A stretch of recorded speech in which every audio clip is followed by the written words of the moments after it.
Hey, what is up? Welcome to this episode of the Entrepreneur to Entrepreneur podcast. As always, I'm your host, Brian Lofrumento, and I'm joined today by an incredible entrepreneur who's got a story that's going to uplift and inspire all of us. We're going to talk about his business, but we're also going to talk about his story because I think it's something that shows us the light and shows us what's possible with entrepreneurship. So let me tell you about today's guest. His name is Matt Rice. Matt has a truly extraordinary and inspiring story of his journey into entrepreneurship. He was a construction worker for the better part of his life, dedicating himself to the industry. But along the way, he grappled with addiction, battled alcoholism, and faced depression. After overcoming those challenges, a career-ending shoulder injury left him with no choice but to pivot and forge a new path. With limited resources and only a computer, he leveraged his industry knowledge and created his relationship-centric marketing system. He didn't follow the general marketing services, but mastered the methods to suit his niche and his clients. He knew exactly who he wanted to help and how to help them.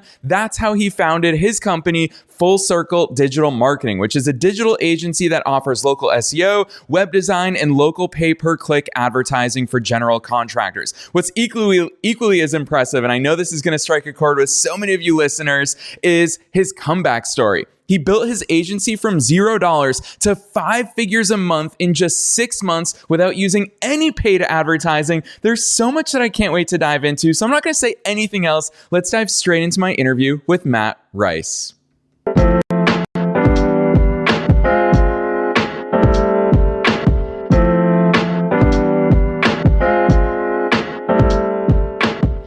All right, Matt, there's so much we're going to get into today. First things first, welcome to the show. Thanks, Brian. It's great to be here. I've been looking forward to this for since I was invited, but for a couple of months, really. I've been pumped for it, ready to share my story and hopefully inspire some other people to do great things as well. Heck yeah. So obviously the bio teases just a little bit about your story, but we always love for guests to for you to take listeners beyond the bio. Give us the short version of your story before we start diving in. Who the heck are you? How the heck did you get into all this awesome stuff that you're up to now? Yeah, well, let's say I'm getting ready to turn 45, and it's been a long road to 45. As a young man, when I graduated high school, I went to college and went a couple semesters. And of course, being a young man, a little bit wild, I decided that school wasn't for me. So I went to work and started working different construction jobs. And then I ended up working at a dock on the Ohio River. And while I was doing that, I had an accident on the job, and that ended up the doctor ended up prescribing me narcotic pain medicine, which that led to a whole 8-year downward spiral into addiction. And it was total chaos. By the end of those 8 years, I was living in a car. And I decided it was finally time to get help. So luckily, I reached out and I got help, and I've been clean since November the 11th, 2014. I went back to work and really done good for several years. And then I had another string of events happen, and this time I turned to alcohol to numb the pain. And then I hit rock bottom again. Then when I injured my shoulder, I was working as a superintendent at a wooden pallet factory. And when I injured this shoulder, the doctors told me that I was looking at 18 months to 2 years before I could get back to work, if I could ever even pass a physical again. And it was, that was just another blow that I couldn't, it was hard to handle with. So I was using the alcohol to numb that. And so I decided finally I was going to take control of my life. I wasn't going to let that define who I was. I was going to take control and define who I am. And so that's when I took what money I had. I couldn't work. I invested in self-improvement, life coaches, mentors, buying every self-help book I could. And I finally got my mind and my emotions in a good state where they needed to be. And then I realized, well, I'm running out of money fast. What am I going to do? So I grabbed the computer, I turned it on, and I started searching. and I seen affiliate and network marketing, and I got into that, and it really didn't pique my interest. It wasn't really meant for me. I knew it in my heart that that's not what I was supposed to do, but it opened up a whole world to me, and that was the world of online marketing. And then I started researching about how to do it for businesses. And for me, there was no question. All I ever knew was the construction industry. So that's when I turned to. I didn't just look at the marketing. I looked at the contractors to find out how to help them. Those were my people. I still consider myself a construction worker and not a marketer. So I could speak their language. I knew who they were. They were my people, and I found every single way I could to help them out. And that's what led me into it. And I found the strategies that was most effective for them. And I went out and I talked to different people, interviewed them, found out what they were having problems with. And then that's how I ended up starting Full Circle, and that's actually what Full Circle means. It's about completing the cycles and making the connections in our life that make us better, make us happy, and make us more successful. And that's how Full Circle came to be. Yeah, I love that overview, Matt. Not only do I love it, but I really appreciate how transparently you share your highs of obviously starting your business, but for sure, you also are very vocal about sharing your lows, because one thing that I'm sure is going to come up in our session here today is that you're also a certified life coach specializing in positive psychology. And I know that's an important part of you giving back, because for you, this isn't stuff you talk about. This is stuff that you lived. And when I hear you talk about some of those lows, I can't help but think, gosh, what journeys in life are more difficult than battling addiction, than the highs and lows that come with life, the highs and lows that come with entrepreneurship and the associated financial difficulties. You talk about living out of your car for a time there. So there's so much that goes into it. Matt, the question that I have, I'm always curious about this, is it's the classic chicken or the egg. When you're in that rock bottom moment, it's easy to say, well, I'll think positive when things get better. But of course, things aren't going to get better until you start thinking positive. Talk to us about that moment of rock bottom. What was it that got you out of there? Is that when the positive thinking started? Did the positive thinking start later on after you had some awakening? I'd love for you to take us back to those moments. Well, I'll tell you what, that's a story in itself too. When I was living in my car. And no, I mean, there wasn't much positive to look at, and it's hard to envision something positive when you are that low, when you have nothing going for you, when you think you don't matter to the world. And I was living in my car, and it was November, and it had actually started snowing, and that year, and my car broke down. So I had no heat. I had nothing really. And to be completely transparent, the addiction led me into, some legal troubles. And I actually had a warrant for me for unpaid fines. I was facing I think it was 30 days. So I left my car sit where it was at. I had a dog. I had a black lab. I went to a friend's house. I called my dad and I said, hey, tomorrow, can you come get the dog? And I walked 14 blocks in the snow, turned myself into the jail. And in those 30 days, that's when the epiphany hit me. It was, you've got to dig yourself out because no one else will. This is your moment. You better make the most of it, because this is going to be the end if you don't change. And that's, when you get to that point, it is hard to envision a positive future or a future in general. But that's why it is so important, though, that you have to kind of take notice of everything that's happened, take accountability, take responsibility for it. And once you do that, once you realize I'm here because of me, well, if I got myself here, I can get myself out. Yeah. I love that perspective, Matt. So many traits that you just dropped on us. I always say that success leaves clues. And obviously, we're talking about some not so great times in your life. But even through that, it shows that, Matt, this built you up to be the person that you are, the entrepreneur that you are. To put a positive spin on it, obviously, I can only imagine how difficult those times were. But to put a positive spin on it, I would argue, Matt, that you are more determined than most people. You have more perseverance than most people because of these things that you've gone through. So I'd love to hear your perspective, some of those traits that came out of those times that now you can look back on it and be like, holy cow, those things set me up for a future where today I'm an amazing entrepreneur because this or that. I'd love to hear some of those insights. Yes. One of the big things to look at is I tell people this all the time.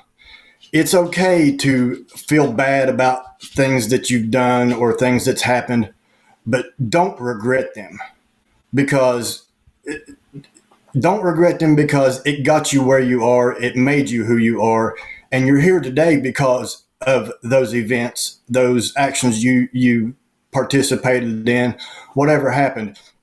And that's why you can't let it, you can't dwell on that, and you have to use that. Yeah, it's the traits that, once you get out of that situation, that you can get out of anything. No matter how low you go, you can always pick yourself up. And when something goes wrong, you don't panic. You have to stop and say, why did this go wrong? Why did this happen? What could I have changed? And then try to make those adjustments along the way so that it doesn't happen again. But that's the biggest thing is, though, it's the inner strength that you get from going through these challenges. And, a lot of people, they think that they've got it bad, but, you got to think about how what is bad to you might not be bad to me. Because I know bad. I've seen bad.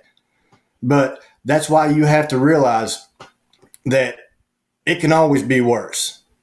So find out why and where things went wrong and start making those adjustments so it doesn't happen again. I always say time is a unit of measure. You use the past to measure where you've been and the mistakes you made, and you use the future to know where you want to go, what direction to head in, and that allows you to measure what you need to do in the present time. Yeah, Matt, super powerful, especially because time is obviously the most limited resource that all of us have on this planet. So as entrepreneurs, it's especially important for us to use that time effectively, because whether we're using it intentionally or not, we're still spending time. We're always spending time. It's a life lesson that I for sure learned as I've matured. I want to go back to the beginning of your entrepreneurial journey. So obviously you've experienced, and I'm sure that there were peaks and troughs throughout all of that, temporary wins, temporary defeats, over and over and over again. Talk to us about that time where you said, you know what? I'm going to start serving others. I'm going to make my business, my impact, my service, my mission. Talk us through that process and that time period in your life. What was it like getting your first client? What was your mindset like back then, saying, holy cow, am I the person who can help others? Yeah, it was getting that first client, it was a good feeling, but you kind of had that imposter syndrome where am I really good enough to do this? Should I do this? But you just dive into it and you get it done, and they were happy. And that's the advantage of, one of the ways I talk about free advertising, friends and family. My first client was a friend of my father's. He owned a lawn care service and he needed a website. And I did that, and I was like, you know what? This is what I want to do the rest of my life. This is what I want to do. Yeah. And like I talked about how I started looking into affiliate and network marketing, and it just didn't feel right to me. It wasn't in my heart to do that because it felt like it was more selfish. It felt like it was just more for me. And that's why I thought, you know what? Yeah, helping other people, because I'd already been helping people with life coach and speaking for an advocate for addiction recovery. And seeing other people be happy, when people can walk away from you in a better mood and they're happy, it just gives you this sense of purpose. And that's what drives you to do more for people every day.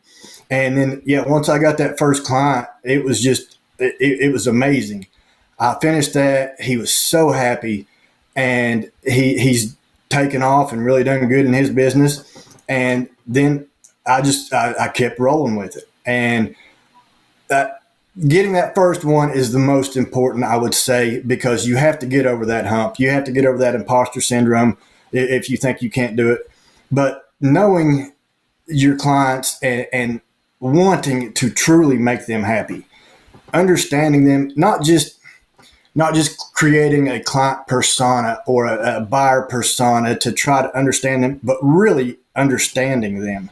And that's how I come up with the relationship centric marketing. And that is starting with your client and what's going to help them, not just picking out a marketing service and trying to fit into their business. It's what's going to work for them, not what you can make work for them. It's what they need and what you know that they need. And you work with them. They become partners. It's not a client. It's not, they're not a buyer. They are a partner. You become a part of their business as well. And that's what makes it so rewarding and satisfying is when you get a call and they say, thank you. Hey, I appreciate all the work you've done. This is amazing. And life is good. That makes it all worth it. Yeah, I can only imagine, Matt. That's the really rewarding part of running our business is how we positively impact not only our lives, but the bigger thing is others' lives. And I always say that when you naturally do that, a natural byproduct of doing service to others is that you also get rewarded in so many different ways, not just financially. So I love your insights there. And I think one thing that you said earlier in today's session about how you identify as a construction worker first before you view yourself as a marketer, that's so revealing in the way that you do business. And that's why I love how transparent you are about imposter syndrome. Matt, I'll be honest with you, a lot of our listeners, that's one of the top topics is they always say, yeah, who am I to do this? I've never done this before. And for you, as a former construction worker, I know that you weren't born, you didn't come out of the womb knowing how to build websites, knowing how to do local SEO. Those are all skills that you had to learn. Talk to us, and I would imagine that you're always learning. Talk to us about that skill development, because obviously now you're really good at what you do. You not only understand the customer side of it, but you understand the strategic marketing side of it. Talk to us about that skill development. How did you start figuring these things out? How do you continue to refine those skills? I want to hear those things because I think it'll help listeners realize, hey, imposter syndrome is a real thing, and the only way to get over it is to do it. Yeah, that's, I speak so much about it, and it's take action. You can, learning is just a little part of it, but you have to take action, and that is the only way to beat imposter syndrome. If you make a mistake, you can always fix it. There's nothing wrong. Everyone's going to make mistakes. But yeah, as far as learning the skills, I eat, sleep, and breathe local SEO.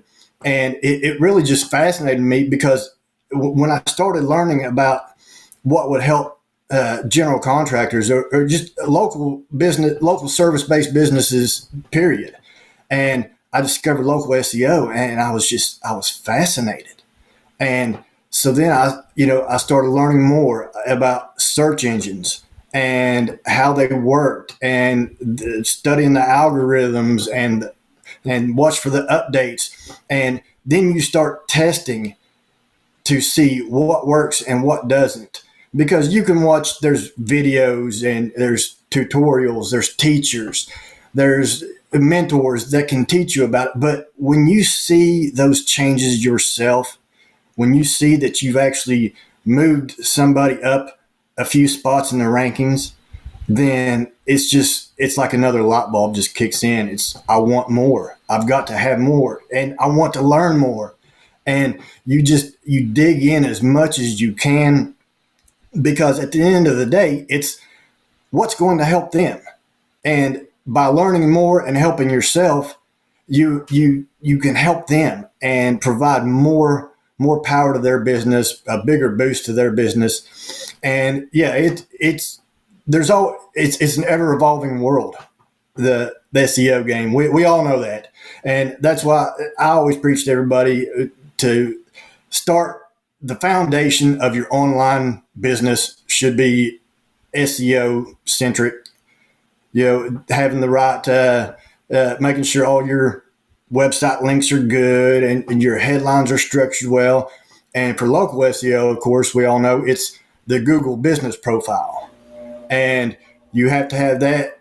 And the thing I get from a lot of contractors is I say, well, optimize your profile. And you say the word optimize and their eyes just get huge and it's like it overwhelms them. And I say, okay, forget that. I say, fill everything out. Make sure it's all correct.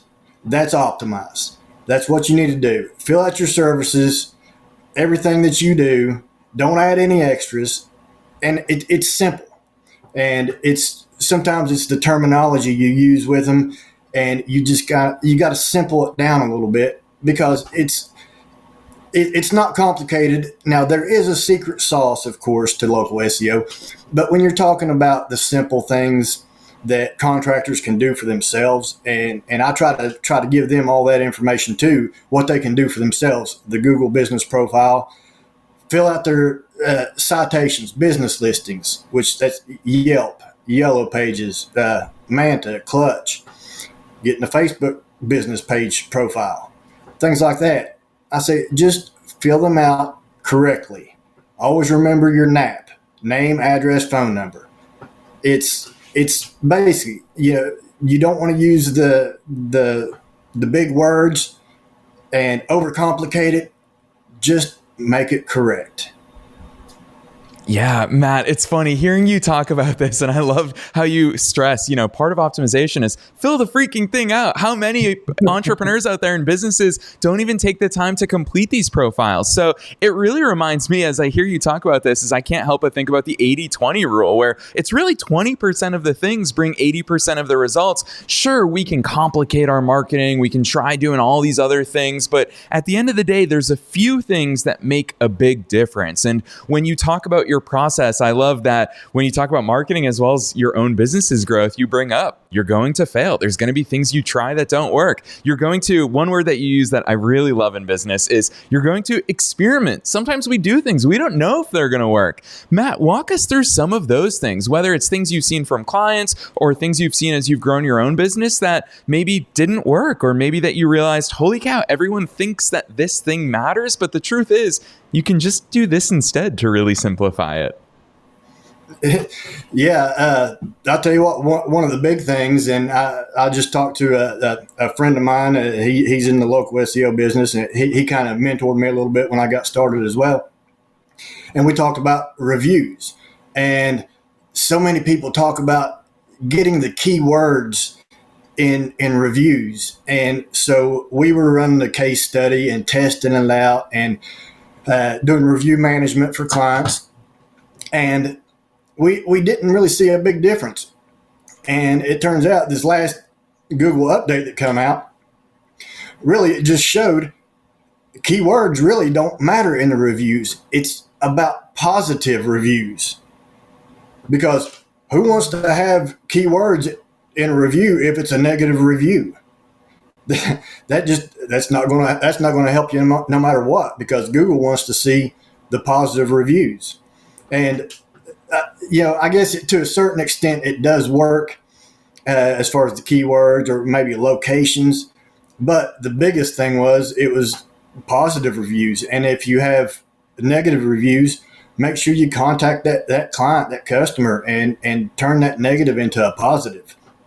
And that's just one of the things about, experimenting and testing. You gotta take what maybe somebody says, well, this will work. Well, don't take their word for it. You've got to try it yourself and see if it actually works. And, I've had to do that with a bunch as far as you can make your Google update post. And people say, well, just try it a couple times every 6 months, because that's all Google shows. Well, I went and tested it out, and I I posted every day for a month and went from, took a 900 square mile area, went from not even ranking to the top 3 in every inch of that square mile, that 900 square miles.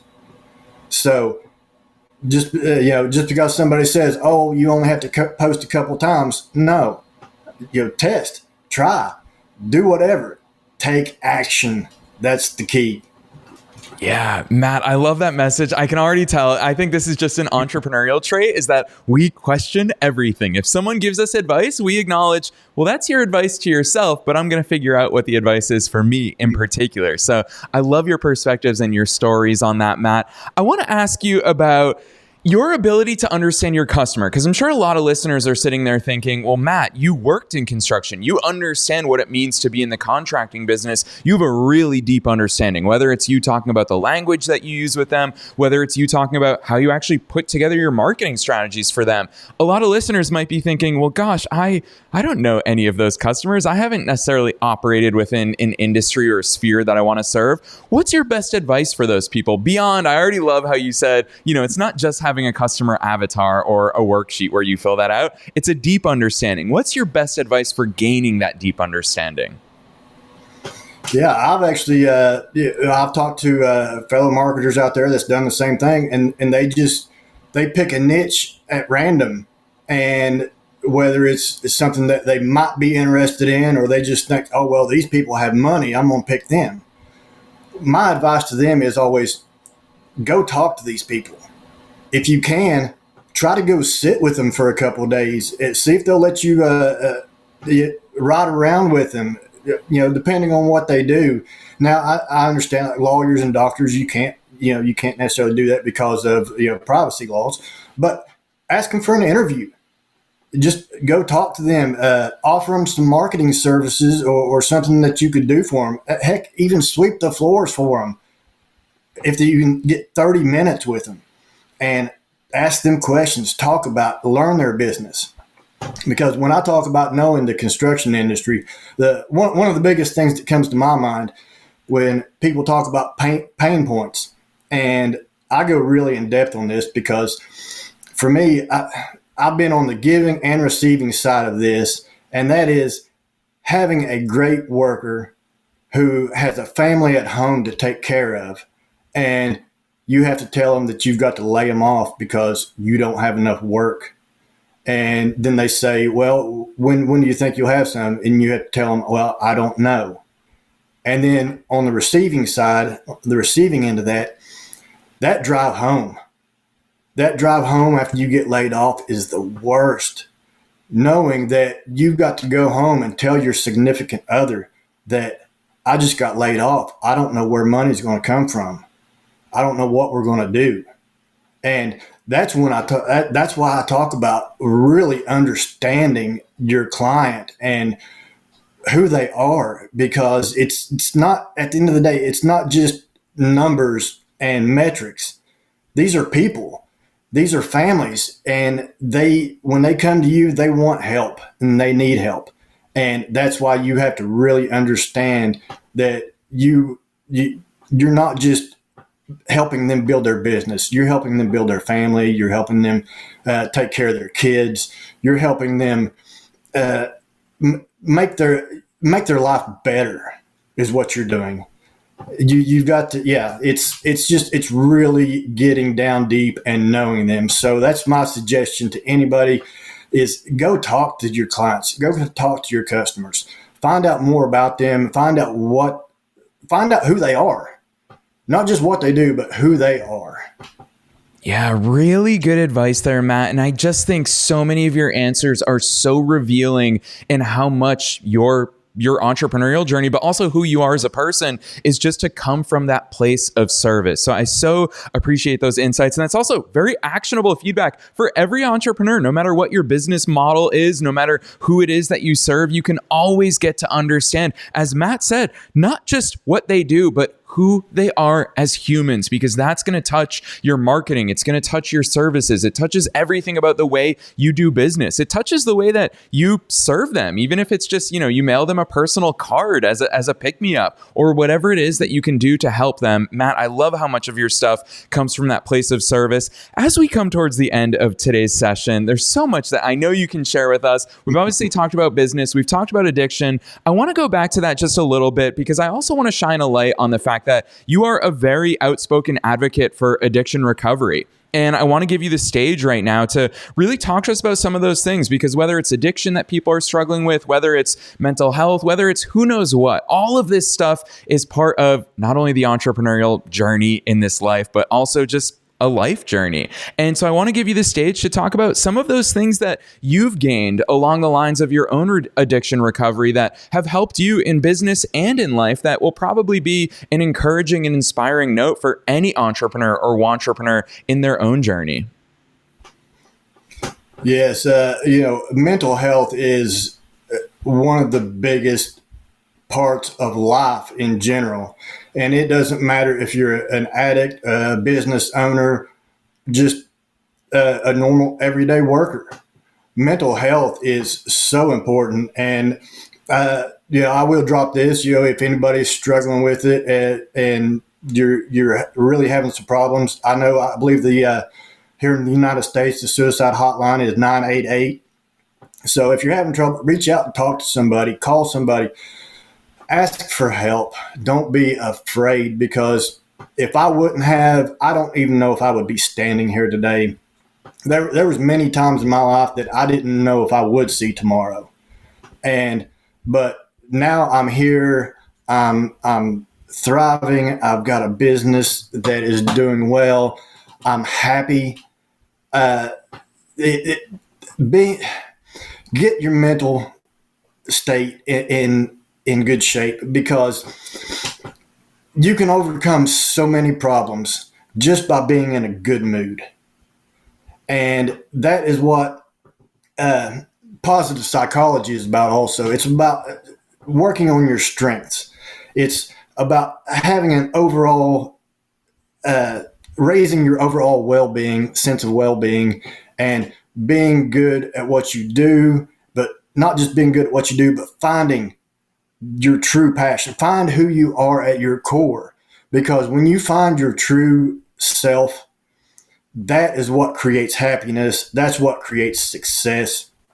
Because when I realized that helping people with their business was really what makes me happy, that changed my whole perspective on life.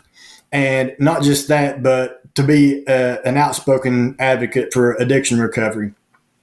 Somebody calls me up, I will drop everything I'm doing to go help them, because it makes me happy. And at the end of the day, when I know I can lay my head down and say that I help people today, that is my life's purpose. It's when you find your life's purpose, what you were meant to do, then you are so far ahead of the pack. Because so many people, they wander through life, they don't know what they want to do, or they know what they want to do, but they just don't go after it.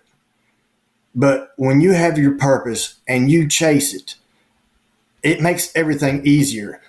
Your actions become instinct. It just happens. You act on it without even thinking. To know what you want to do is so important. And if you have a hard time, speaking to somebody is very important. There was things that I used to never think that I would do, talking about affirmations or just meditation or quiet time. I used to say, oh, that's just a bunch of mumbo jumbo. But let me tell you, that turned my life around, to constantly tell myself that I am worthy, I am a good person, I am successful. And that's what you have to keep telling yourself. And even if you're at a low point, you have to say, I am successful, I am a good person, don't use will, but talk in the present tense, because I believe in you. believe in yourself. You can do it. All you have to do is push yourself to it. Believe it yourself, and your body and mind will guide you. Yeah, Matt, really well said. And I want to point out that you also, I really admire you for so many reasons. First of which is that you lead by example. Here you are being so generous in front of thousands of people in over 150 countries, sharing your story with all of us here in this podcast episode here today. So I think the big message there is that we don't have to carry these weights by ourselves. The fact that you're so transparent and so generous, not only with your own story, but with the way that you're committed to serving others, I think it's such an important point for you to make, and also to share those resources, because no matter who's listening to us right now, there are resources, there are people out there. So take advantage of those. Matt, you're such a shining light in the way that you show up to share your own story. So we so appreciate that. I know that listeners are going to be super keen to learn more about you and all the awesome work that you do with your business, but also personally to get a hold of you and say thank you for coming on the show today. Or if they have any questions, or if they want to link you up to maybe work together, or if they know somebody, a general contractor who could use your services, drop those links on us. We want to hear all the places that listeners should go from here. Yeah, I'll be dropping the links for my LinkedIn, my Facebook, my website, and also for you inviting me to come on the show and tell my story. I appreciate it. So I'm going to drop something special for the listeners. I'm going to drop the link for my ebook. It's the guide to free advertising, how I built my business spending $0 on advertising. And I'm not going to put an opt-in page. All you got to do is just go there to the link, click on it, and download the book. It's the unedited version. It's a little bit long. It's before I shortened it down, but it has every step, everything that I did on the way to building my business because I had limited resources. So it was everything I did without spending a dime on advertising. Yes, I love that, Matt. We so appreciate your generosity there. I will point out for listeners that the link to Matt's main website is fullcircledigital.marketing. That's fullcircledigital.marketing. But as you heard him just reveal, we're going to be linking to his LinkedIn. We're going to be linking to that ebook that he so generously is giving to all of us inside the Entrepreneur to Entrepreneur audience. So you already know the drill. Scroll right on down wherever it is that you're tuning into today's episode. You'll find all of those links as provided by Matt, including his personal LinkedIn. Connect with him there. We are so delighted that we came across Matt's work and we were able to have him here on the show. So Matt, on behalf of myself and the entire Entrepreneur to Entrepreneur audience, thank you so much for joining us here today on this episode.